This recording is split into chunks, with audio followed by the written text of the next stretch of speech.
Ensinem a quem sabe de tudo a entregar o conhecimento. Na sala de aula é que se forma um cidadão. Na sala de aula é que se muda uma nação. Na sala de aula não há idade nem cor. Por isso aceite e respeite o meu professor. Batam palmas pra ele, que eles merecem. Boa tarde. Quinta-feira passada foi 1º de maio, Dia do Trabalhador e da Trabalhadora. Ainda ouvindo o eco dessa data tão emblemática, eu te convido a um exercício de reflexão. Você, trabalhadora e trabalhador, tem consciência que pertence a uma classe? Essa foi uma provocação de Karl Marx e ainda hoje causa borboletas no estômago. Mas você sabe o que este autor quis dizer com isso? Quando Marx fala que precisamos ter consciência de classe, ele quer dizer o seguinte: muitas vezes você, trabalhadora, trabalhador, está tão ocupado tentando sobreviver, ganhar o salário, pagar as contas, criar os filhos, que nem percebe que faz parte de um grupo enorme de pessoas na mesma situação, explorados pelo patrão. Ter consciência de classe é acordar para essa realidade. É entender que você não está só, que a situação ruim, o salário baixo, as péssimas condições de trabalho, os direitos desrespeitados são um problema coletivo da classe trabalhadora inteira.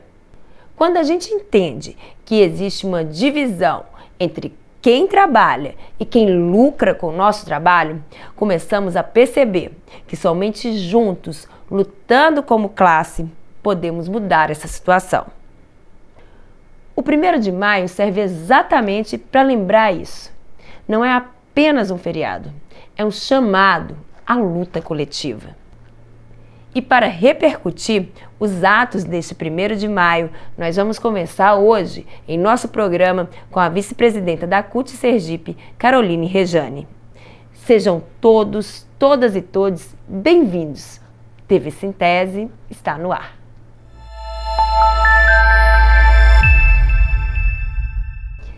No Cine Resistência de hoje, a gente faz um convite para olhar para o chão da fábrica e para a vida dura de quem move o mundo sem nunca ser aplaudido. O filme escolhido é A Classe Operária Vai ao Paraíso, dirigido por Hélio Petry.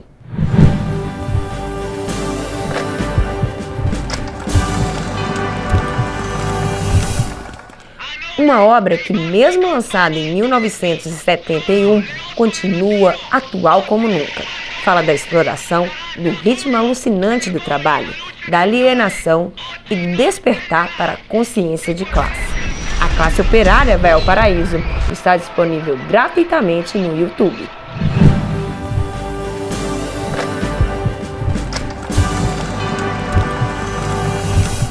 Hoje o TV Sintese recebe uma convidada que simboliza força e coragem de quem luta por direitos em Sergipe.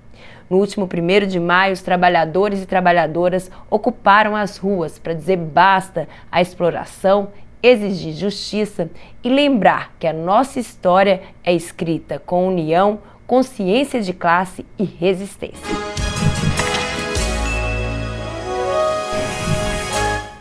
Para fazer um balanço desse dia de mobilização, a gente conversa agora com Caroline Rejane, vice-presidenta da CUT Sergipe. Seja bem-vinda, Carol, tudo bem? Tudo bem, obrigada. Boa tarde aos telespectadores do TV Sintese. Carol, antes de entrarmos nas pautas específicas, vamos começar falando sobre o significado desse 1º de maio. Para além de uma data comemorativa, é uma data histórica, cercada de simbolismo, de lutas e de conquistas. Como que você avalia a importância de manter viva essa data, nesse espaço mesmo, nesse espaço de luta e de resistência, não apenas ali como mais um feriado dentro do nosso calendário? É isso, o 1º de maio ele vai além de um feriado. ele se transformou num feriado, num dia efetivamente de luta e de resistência, porque ele surgiu final do século XIX, começo do século XX, para ser mais exata, fruto da luta pela redução da jornada de trabalho. Eu tenho dito isso nos espaços em que vou. O 1º de maio surgiu, é muito parecido com o que a gente tem hoje, infelizmente. Porque a gente já evoluiu tecnologicamente o suficiente para não ter mais uma jornada de 8 horas, para você não ter mais uma jornada de 6 dias de trabalho e 1 de folga, até mesmo de 5 dias de trabalho e 2 de descanso, porque não é folga, é descanso. Então, o 1º de maio ele precisa se manter como esse dia de luta. Obviamente, a gente já tem outros aspectos, a questão da cultura, a questão até mesmo do lazer, porque acaba sendo um dia de descanso para alguns trabalhadores e trabalhadoras, mas essa perspectiva de que ele é um dia de que a gente não esqueça de que o que a gente conquista só vem através da luta, ele não pode ser esquecido. Então, aqui em Sergipe, a gente continua com essa expectativa, com essa construção de sempre fazer um 1º de maio de luta e de estarmos nas ruas colocando a pauta da classe trabalhadora. E aí, Carol, como você coloca, estamos aqui, né, em 2025, e um destaque da luta desse 1º de maio de 2025 foi justamente jornada de trabalho, a escala 6x1. Então, vamos explicar para quem ainda não está familiarizado, né, com o tema, o que essa escala, o que ela representa na vida do trabalhador e por que é urgente parar essa exploração. É urgente porque, vamos lá, e falo enquanto mulher trabalhadora, mesmo que não tenha uma escala 6x1. A minha escala de trabalho é 5 dias de trabalho e 2 de descanso. Mas para quem está nos assistindo, a trabalhadora que está nos assistindo, que hoje, por acaso, está nos assistindo na televisão, porque é o seu dia, o seu único dia de descanso, e coloco descanso entre aspas, porque para nós mulheres é outra coisa que eu sempre tenho dito nos espaços, a gente também precisa avançar na divisão das tarefas domésticas. Em uma casa, e mora um homem e uma mulher que tem filhos, ou mesmo sem, as 2 pessoas moram na mesma casa, as 2 pessoas têm que ser responsáveis pelas tarefas de casa, afinal nenhuma casa se varre sozinha. As roupas você precisa colocar na máquina de lavar para elas se lavarem, mas elas precisam estar na máquina de lavar. O lixo precisa ser jogado fora, a comida precisa ser feita, a roupa precisa ser tirada do varal. Então, para a mulher trabalhadora, a escala que é 6 dias de trabalho seguido e 1 de descanso, ela é extremamente, repito, extremamente exaustiva, porque como não há divisão de tarefas, a gente ainda não avançou enquanto sociedade, a escala em casa de uma mulher trabalhadora é 7x0. Não tem folga, não tem descanso em nenhum momento. Então a gente precisa avançar e tem que trazer para a legislação. A sociedade brasileira é construída para o cumprimento de algumas questões pela legislação. Não vai ser na negociação entre uma trabalhadora ou um trabalhador e o patrão que vai se conseguir. As coisas só avançam no Brasil a partir da legislação. E essa fragilidade que o trabalhador tem hoje veio principalmente da reforma administrativa de 2017, da reforma trabalhista de 2017, que criou uma narrativa de que o trabalhador pode negociar com o patrão. Minha gente, hoje, 2025, 8 anos depois, a gente sabe que essa não é a realidade. Então a gente precisa avançar para o fim da escala, porque é o seguinte, a gente trabalha para viver, a gente não vive para trabalhar.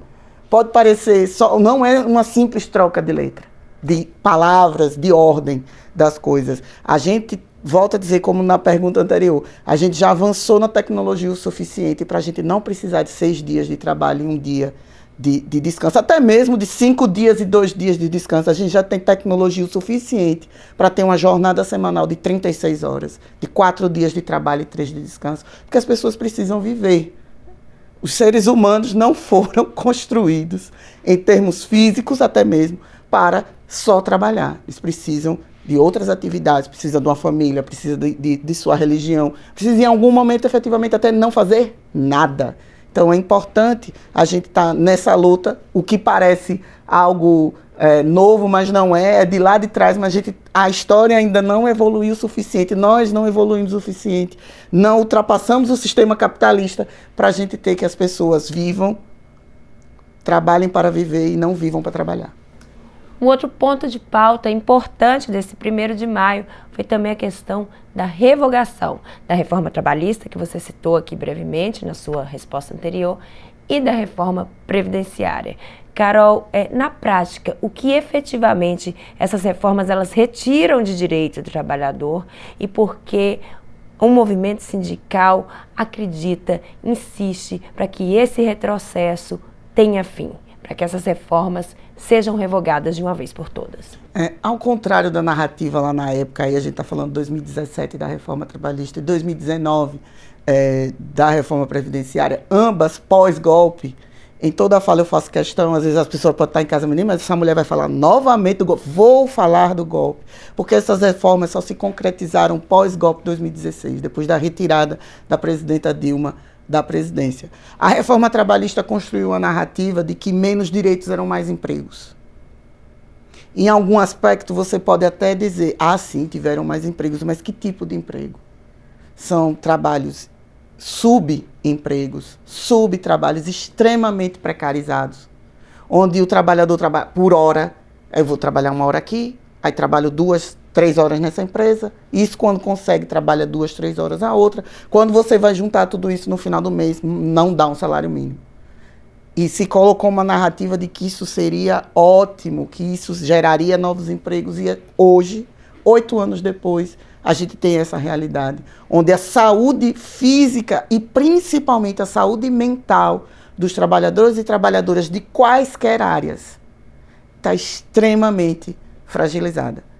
Extremamente fragilizada, porque você está trabalhando no lugar hoje e não saber se você vai amanhã cumprir essas 3 horas, se no outro lugar você vai cumprir mais 2, se você vai trabalhar só um período, se vai trabalhar outro. Isso para a saúde mental é ruim, extremamente ruim. E isso afeta não somente a pessoa que está nessa situação, nesse trabalho, nesse emprego precarizado, mas também as famílias, as comunidades, elas são afetadas. O próprio trabalho em plataforma, que se colocou a ideia de que as pessoas são empreendedores. O empreendedorismo é um outro viés. Você vai ter uma ideia e você vai colocar ali para frente numa perspectiva de gerar outras vagas, outros postos de trabalho. O empreendedorismo hoje, como é colocado pelo sistema neoliberal, é você pegar a sua moto e você trabalhar para um aplicativo e você não ter garantia nenhuma. Se você cai dessa moto, você quebra uma perna, você fica no mínimo 2 meses sem trabalhar e você não recebe nada. A reforma trabalhista, 8 anos depois, a gente pode dizer que ela não deu certo para os trabalhadores. Que para a classe patronal, tá tudo ótimo. Porque você tem gente trabalhando mais, recebendo menos e meu lucro é maior. Na Previdência, também é outra questão. Até 2019, tinham pessoas que pensavam, não, daqui a 2, 3, 4, 5, 6 anos eu vou me aposentar. Esses 6 anos se transformaram em 12. Em alguns se transformaram em 15. Isso para suprir uma Previdência que alguns dizem que é deficitária, outros dizem que não, mas há outras soluções, que é, por exemplo, a taxação dos super ricos. E, volto a dizer, super rico não é o dono do supermercado da esquina, não é a pessoa que comprou um apartamento de 400 mil reais. Eu estou falando de gente que vai para a Europa do mesmo jeito que eu estou aqui conversando, estou aqui falando com vocês, que eu boto um anel no meu dedo. A gente está falando desse tipo de gente. Dono de Ambev, dono de Americanas, dono de grandes lojas, de bancos, de pessoas que recebem 1 milhão por mês. São, no máximo, 200 mil pessoas. No máximo, num país de 200 milhões de habitantes. Então, a gente precisa avançar para o fim da reforma trabalhista e para o fim da reforma da Previdência. Inclusive, dentro de um outro aspecto, até mesmo questões econômicas para o Brasil efetivamente avançar. Carol, diante dos ataques aos direitos trabalhistas e tentativa de enfraquecer o sindicato, como é que você enxerga a importância de fortalecer as organizações, as entidades sindicais, para garantir justamente as nossas conquistas, para que sejam feitas mais lutas, que sejam protegidos os direitos dos trabalhadores e, claro, para que o avanço da precarização seja freado? Hoje a gente está nessa luta para a redução da escala, para o fim da escala 6x1, para a redução da jornada de trabalho sem redução de salário, para avançar até para uma escala 4x3. Apesar de hoje do cenário de precarização do trabalho ser muito grande, muito grave, ainda tem uma parcela significativa da classe dos trabalhadores brasileiros que tem carteira assinada. Então, a gente tem 13º, a gente tem férias.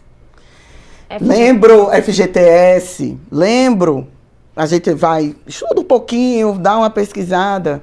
O jornal o Globo, na época da instalação, da implantação do 13º salário, dizia que o 13º salário ia prejudicar a economia. E todo novembro e dezembro, a gente vê os comerciantes comemorando, os governos anunciando que estão pagando o 13º e vão injetar milhões e milhões na economia. O FGTS, a mesma coisa. Férias, a mesma coisa. Diziam que isso ia prejudicar a economia. E se a gente for um pouquinho mais lá atrás, diziam também no final do século XIX, pelos anos 1880, que a escravidão, que o fim da escravidão em nosso país também prejudicaria a economia. Então é importante que você que está em casa fique muito atento e reflita. Por que os empresários falam tão mal do sindicato? Porque eles fazem questão de pressionar os trabalhadores para que eles não se filiem, para que eles não participem das lutas, para que eles não ajam de forma coletiva na luta dos direitos. É porque a gente incomoda. E a gente incomoda no sentido de que nós, enquanto trabalhadores, temos o mínimo. Porque é isso que a gente reivindica, do que a gente vai para as ruas, é o mínimo. A gente quer um trabalho digno. A gente quer um trabalho que a gente produza, mas que isso não nos desgaste ao ponto de a gente só trabalhar para viver. Volto a dizer isso. E não, a gente só faz viver para trabalhar. A gente precisa avançar com relação a isso. Então é sempre, você que está em casa, que tem um trabalho formal ou não tem um trabalho formal, sempre fica atento, porque os patrões fazem questão de colocar como se nós, sindicalistas, fôssemos os demônios. E nós não somos. Nós somos pessoas, nós somos gente, como você que está aí na televisão. Com certeza, Carol. Lembrando ainda a importância desse 1º de maio, como dissemos, não é só um feriado, é um momento de união, de força da classe trabalhadora e de manter a conquista dos nossos direitos, porque o que cai do céu é só chuva, não é isso? É verdade, chuva e meteoro, que a gente não quer que caia, mas é chuva e meteoro, o restante só com luta, porque só a luta muda a vida, sem pressão. Ficar em casa de braço cruzado ou ficar somente na rede social, que as redes sociais são importantes, mas elas não são suficientes. Precisamos estar nas ruas, porque só a grande massa, as pessoas indo, reivindicando, é que as coisas avançam. Sem isso, a gente não tem nada. Muito obrigada, Carol. E assim, entre palavras, sonhos e lutas, a gente vai costurando a história. O 1º de maio, mais do que memória, é presente vivo. É a revolta organizada de quem não aceita exploração, de quem resiste, de quem aprendeu que nenhum direito cai do céu. E que cada conquista nasce da consciência de que juntos somos mais fortes. Hoje, ao ouvir Caroline e Rejane, entendemos que o Dia do Trabalhador e da Trabalhadora é mais do que comemorar, é despertar. É lembrar que sem consciência de classe e sem organização sindical, o que se perde não é só o salário, é a própria dignidade. O 1º de maio precisa seguir nos advertindo. Lutar é um dever que jamais pode ser adiado. TV Sintese fica por aqui. Para você, boa tarde e boa sorte. Ensinem a quem sabe de tudo a entregar o conhecimento. Na sala de aula é que se forma um cidadão. Na sala de aula é que se muda uma nação. Na sala de aula não há idade nem cor. Por isso aceite e respeite o meu professor.